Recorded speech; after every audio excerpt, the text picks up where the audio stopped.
사람을 그렇게 죽이고. 에이, 말세요 말세. 에휴, 참. 선고하겠습니다. 피고인은 살인이라는 아주 중대한 범죄를 저질러 사회로부터 완전히 격리할 필요성이 있어 보입니다. 허나 생명권을 박탈하는 건 다른 문제로 재판부는 피고인에게 무기징역을 선고합니다. 사람이 죽었는데 범죄자는 살려준다고? 말도 안 돼. 무기징역? 아유, 어이가 없네. 무기징역은 기간을 정하지 않고 평생 교도소에 수감되는 형벌을 뜻합니다. 사형과는 다르지만 사회로부터 영원히 격리된다 받아들여지기도 하죠. 하지만 이런 중형이 내려졌다고 해도 유가족들이 쉽게 받아들이지 못하는 경우가 많습니다. 왜 그런 걸까요? 그런데 말이야. 왜? 나도 저 범죄자가 사형을 선고받는 게 응당마땅하다고 생각하거든? 그런데 어차피 우리나라는 사형 집행 안 하잖아. 그치. 아마 97년부터인가 사형은 선고돼도 집행은 안 했다는 것 같던데? 그러면 사형이든 무기징역이든 어차피 평생 교도소에 있는 건 똑같은 거 아니야? 아니지. 아주 큰 차이가 있다고. 뭔데? 가석방! 무기징역은 가석방이 가능해서 끔찍한 죄를 짓고도 사회로 다시 나올 순 있단 이야기야. 그렇습니다. 무기징역을 선고받은 재소자는 20년 이상 형기를 채울 경우 형법 제72조에 따라 가석방 신청이 가능합니다. 물론 신청을 한다고 해서 모두가 가석방되는 건 아니지만 입에 담기도 힘든 끔찍한 범죄를 저지르고도 가석방이 돼 다시 사회로 돌아오는 케이스들이 존재하죠. 그러니 유가족들은 그 가능성 자체에 분노하고 두려움을 느낄 수밖에 없는 겁니다. 전 남편과 의붓아들을 살해한 혐의로 기소된 고유정이 1심에서 무기징역을 선고받았습니다. 그 사람 정상적인 사람 아닙니다. 지금도 교도소 안에서 가석방돼 사회 나가서 어떻게 살까 이 고민만 하고 있을걸요. 그것만큼은 절대 안 됩니다. 전 남편을 잔혹하게 살해해 대한민국 최악의 여성살인마로 불린 고유정. 그녀 역시 가석방의 기회가 남아있는 상황인데요. 여러분 생각은 어떠신가요? 오늘 사건 엑스파일에서 이 문제 자세히 짚어보겠습니다.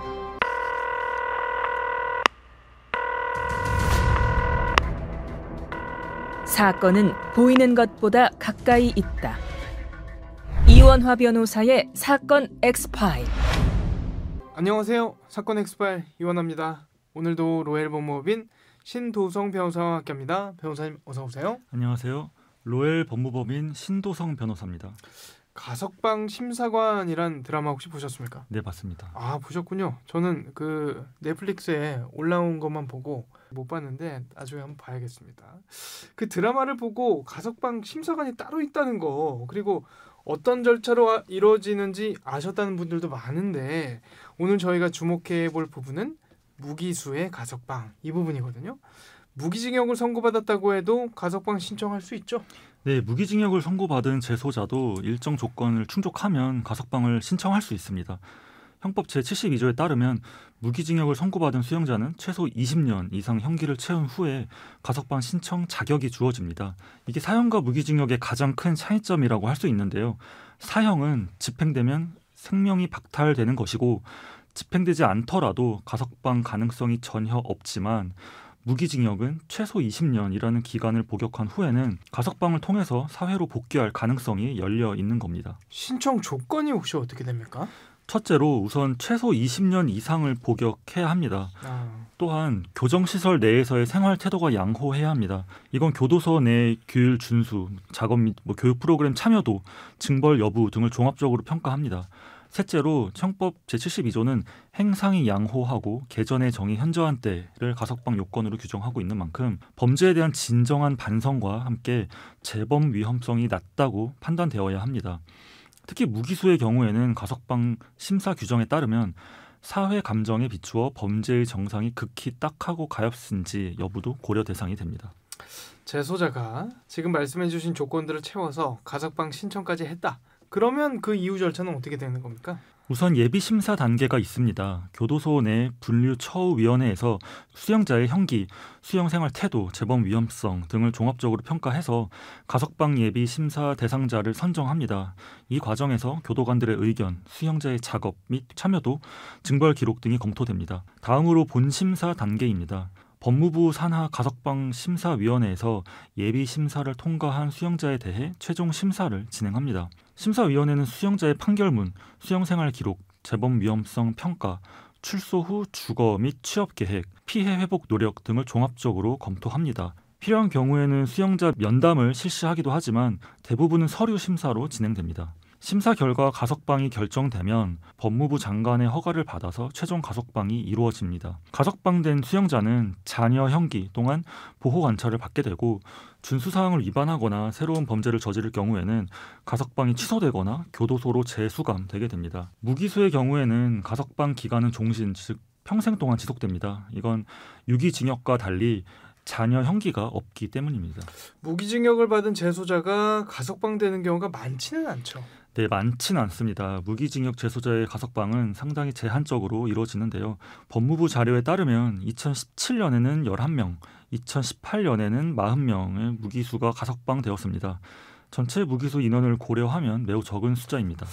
근데 이 숫자가 사실 저도 그렇고 듣는 청취자분들 입장에선 되게 많게 느껴질 수는 있을 것 같아요. 1년에 40명씩 쏟아져 나오는 느낌인데 전체 무기수 인원이 우리나라에 2023년 기준이지만 1,300명이라고 합니다. 그렇다면은 그 수에 비해서는 좀 적다고 볼 수도 있을 것 같아요. 네. 또 가석방 심사에서는 범죄의 심각성, 피해 정도, 피해자의 합의 여부 등을 중요하게 고려하는데요. 특히 살인, 성폭력, 아동 대상 범죄 등 중대 범죄를 저지른 무기수의 경우에는 가석방이 더욱 까다롭게 이루어집니다. 실제 사례를 보면은 2014년 한강 몸통 시신 사건의 장대호는 1심에서 무기징역을 선고받을 때 재판부가 판결문에 가석방을 허용해서는 안 된다라는 당부를 명시적으로 기재했습니다. 이처럼 범행의 잔혹성이나 계획성이 두드러진 경우에는 가석방이 매우 어렵습니다.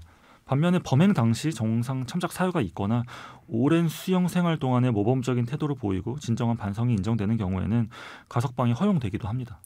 그런데 사건 피해자의 유가족 입장에서 생각해보면요. 실제 시행 여부를 떠나서 가석방 신청이 가능하다는 사실 그 자체 굉장히 분노할 수밖에 없을 것 같거든요. 네, 맞습니다. 피해자 유가족 입장에서는 가석방 제도 자체에 큰 분노와 두려움을 느낄 수밖에 없는데요. 특히 잔혹한 살인 사건의 경우에는 가해자가 어떤 형태로든 사회에 복귀할 가능성이 있다는 사실만으로도 큰 정신적 고통을 겪게 됩니다.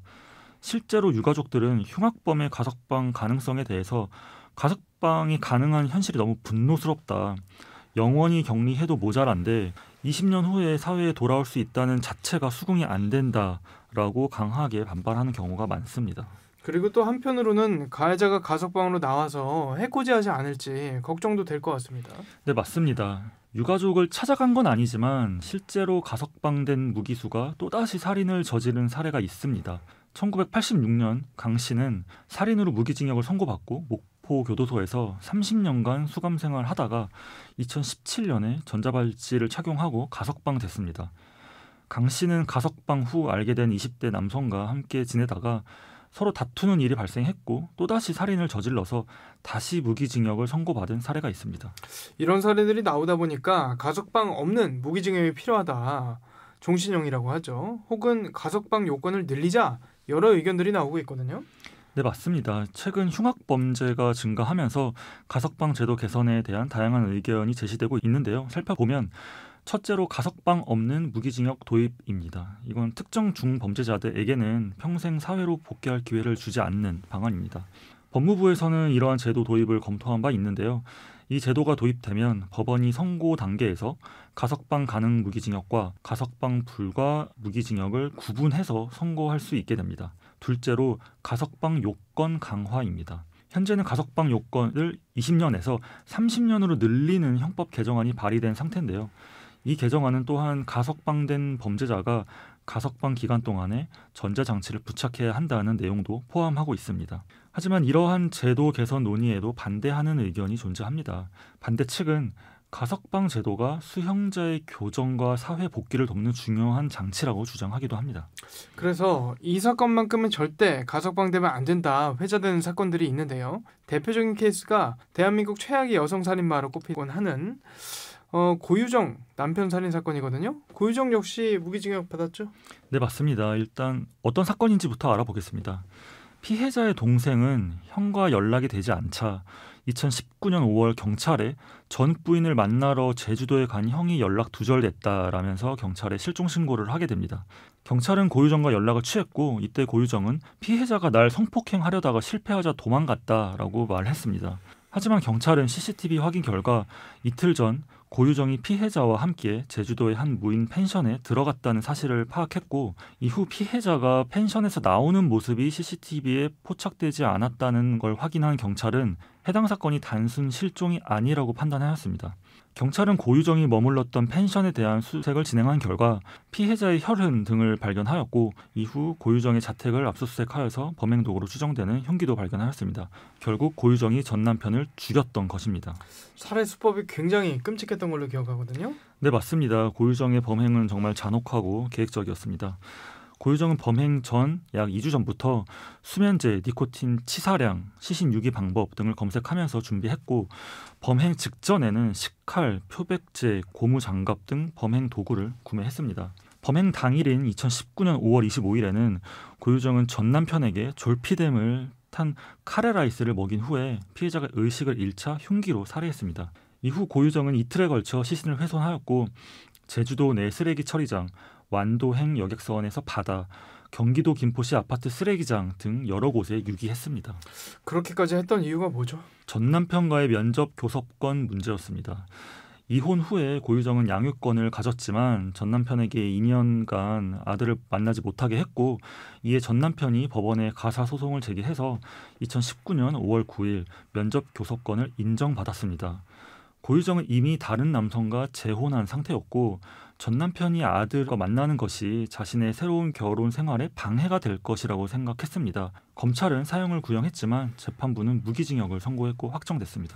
이 사건만 있었던 게 아니라 의붓아들을 살해한 거 아니냐 이런 혐의도 받았었잖아요. 네, 맞습니다. 고유정은 전 남편 살해 혐의 이외에도 의붓아들 살해 혐의로 기소되었습니다. 2019년 3월 2일 재혼한 남편의 전처와의 사이에서 태어난 아들 C군, 당시 4세였는데 청주의 아파트에서 갑자기 숨진 채 발견되었습니다. 부검 결과 사인은 질식사로 밝혀졌지만 고유정이 C군에게 수면제를 먹였다는 증거가 부족하고 재혼 남편이 자다가 아이를 눌렀을 가능성을 배제할 수 없다는 이유로 1심, 2심 대법원 모두 증거불충분으로 무죄를 선고했습니다. 결국 이 사건은 범인을 특정하고도 결론을 내지 못한 채 사실상 영구미제로 남게 됐습니다.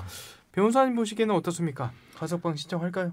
고유정의 경우에는 가석방 신청은 가능하겠지만 실제 가석방 가능성은 매우 낮다고 보여집니다. 가석방 심사에서 가장 중요한 요소는 범죄의 심각성과 재범 위험성인데요. 고유정의 범행은 계획적이고 잔혹했고 재판 과정에서도 반성의 기미를 보이지 않았습니다. 가석방 심사위원회는 무기수의 경우에 사회 감정에 비추어 범죄의 정상이 극히 딱하고 가엾은지 여부를 고려해야 하는데 고유정의 범행은 이에 해당하기 어렵습니다. 여론 또한 고유정 사건에 대해 잊지 말고 감시할 필요가 있습니다. 사건 엑스파일 오늘 저희가 준비한 내용은 여기까지입니다. 끝곡으로 롤러코스터의 숨길 수 없어요 들려드리면서 이 시간 마치겠습니다. 여러분은 모두 변호받아 마땅한 사람들입니다. 사건 엑스파일 여러분 고맙습니다.